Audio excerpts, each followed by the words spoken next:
Don't change yourself to fit a trend. Do what you feel is best, but do it because you want to.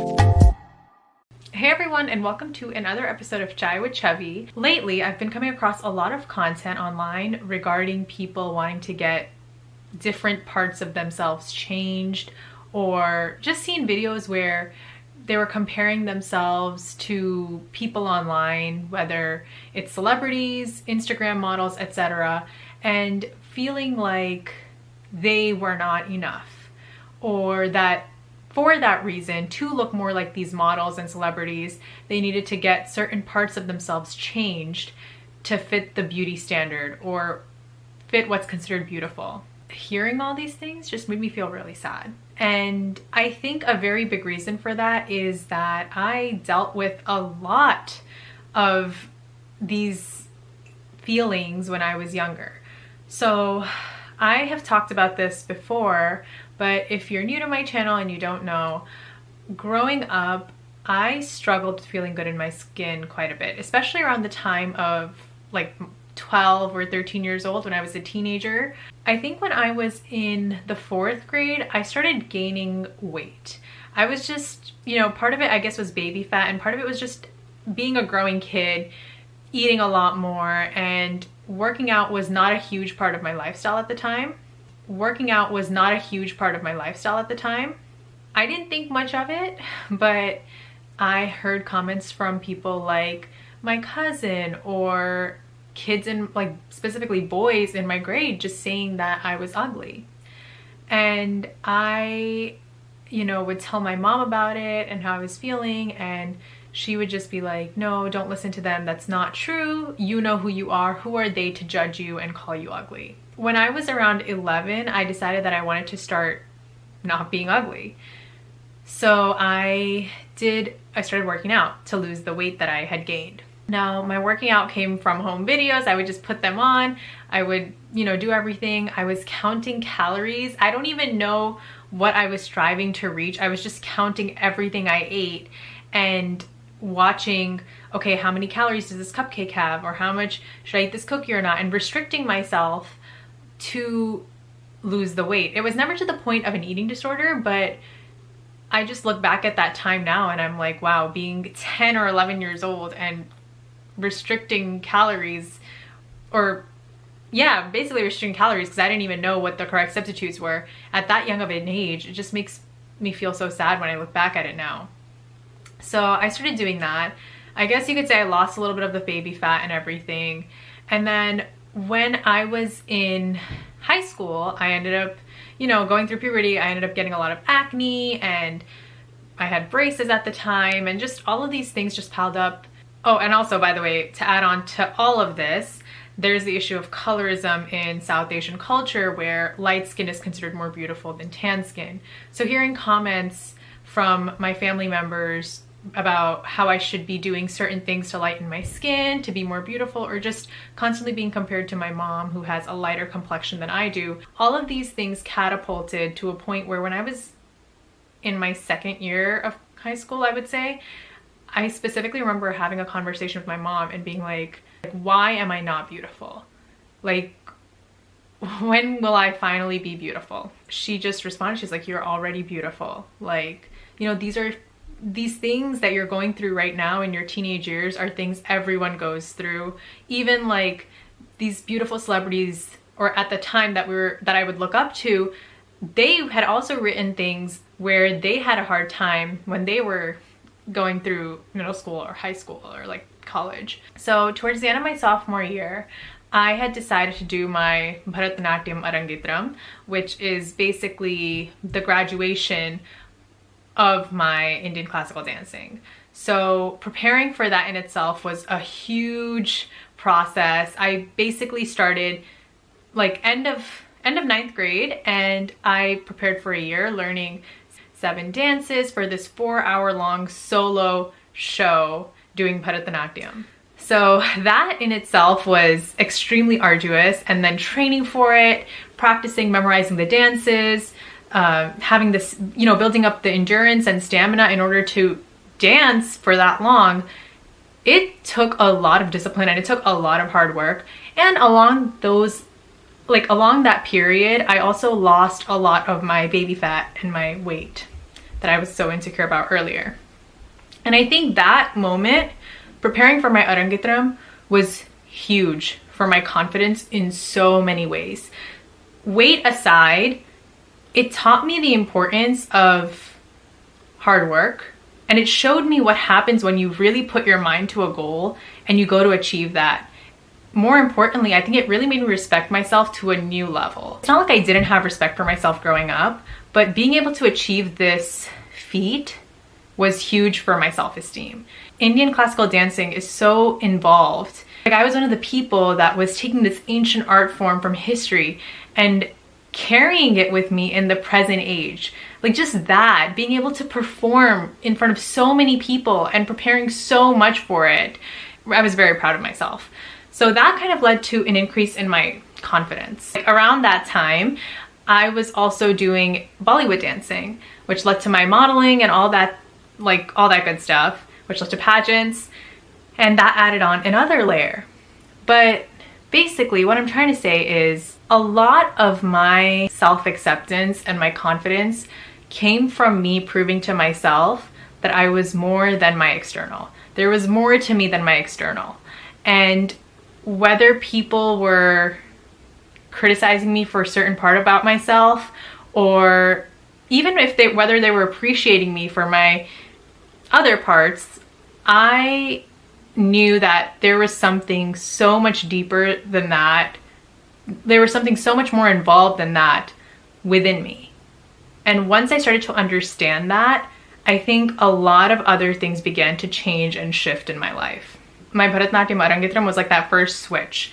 Modeling was something that I'd always dreamt of doing, and when I had the opportunity to start doing that, that was another thing where I'm like, wow, this is like I see my dreams coming true. I see myself envisioning things and then these things manifesting, and that was another huge thing.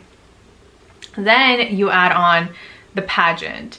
You know, I talk about the pageant a lot, and I want to go into why the pageant, like Miss New Jersey USA, why preparing for that was so significant in my life. So that year that I spent in my preparation really taught me so much. That was the year where I got very into health and fitness. I started lifting weights. I started seeing my strength and how incredible our body is.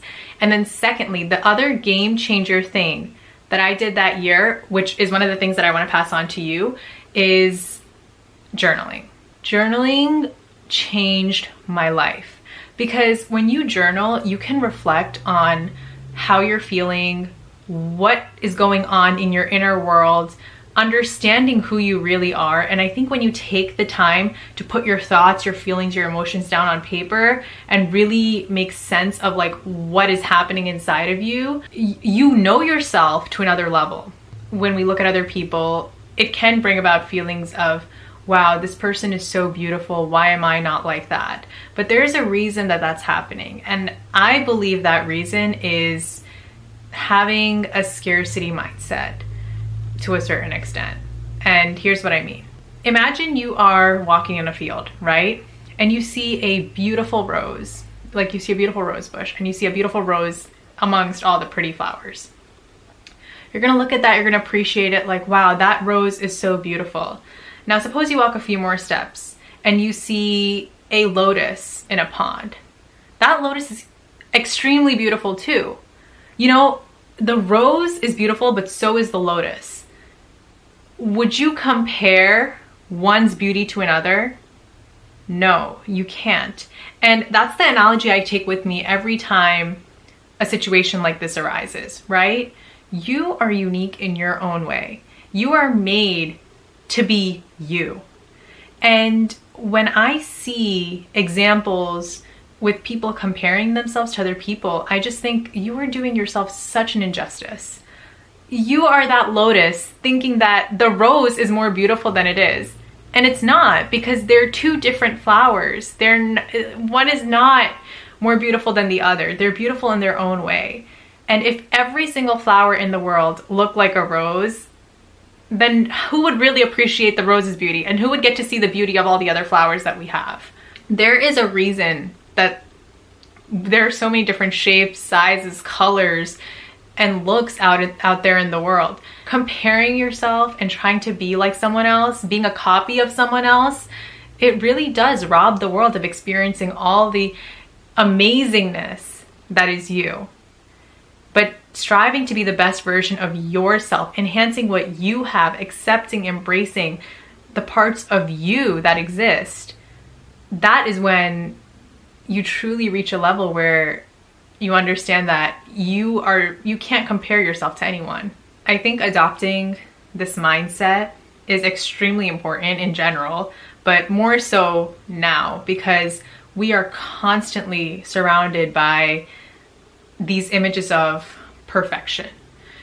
Again, I say perfection like this because what really is perfection, right? I think everything is perfect in its own way, but perfection in the sense like fitting this ideal that society has created. So I have heard stories from friends about their young nieces or cousins, just young people today, looking at things online on social media and feeling like they are not enough. Like feeling like they need to get their nose done, feeling like they need to get their eyebrows a certain way to be perfect, feeling like they need to just do all this work in order to look beautiful. Now, there is no judgment for people who opt to get work done. I think, it is your life, you're free to make the decisions that you want. But if you are a young girl who is feeling this way and you feel like you need to do certain things, change certain things about yourself, that's the reason I'm making this video. But I want to give you some insight. You are unique and you are beautiful the way that you are. Beauty standards are forever changing. Have you seen those videos with like the 100 years of beauty standards where at one point in one decade it was trendy to be curvy. In another one it was trendy to be super thin, like waifily thin. In another one it was better to be it was considered better to be athletic.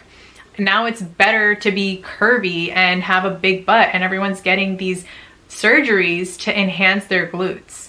Like, these things will come and go. You'll look at fashion from the 2000s and be like, oh my God, I can't believe I wore that. But it's the same thing with beauty standards, Don't change yourself for someone else. Don't change yourself to fit a trend. Do what you feel is best, but do it because you want to. And accept yourself. It is so empowering when you learn to accept yourself for who you are and for what you've been given. I kid you not. The day I learned to accept my tan skin the way it is, that scar that's on like the center of my forehead and like all these little scars that I have on the side of my head, when I learned to accept that I am just naturally on the leaner side, I will not have the biggest butt or like be filled out like that, be that curvy. There's a switch that goes off inside of you where you're like, yes, I know who I am. I love everything about myself. I may not have abs, I may not have a super voluptuous body, but I have my body, and this body takes amazing care of me, and I love it exactly the way it is. And that is not to say that it is wrong to set goals for your fitness or to want to, maybe again, work to grow your glutes or do cardio to get those abs. There's nothing wrong with that. But do it for yourself, do it for your health, and be healthy about doing these things.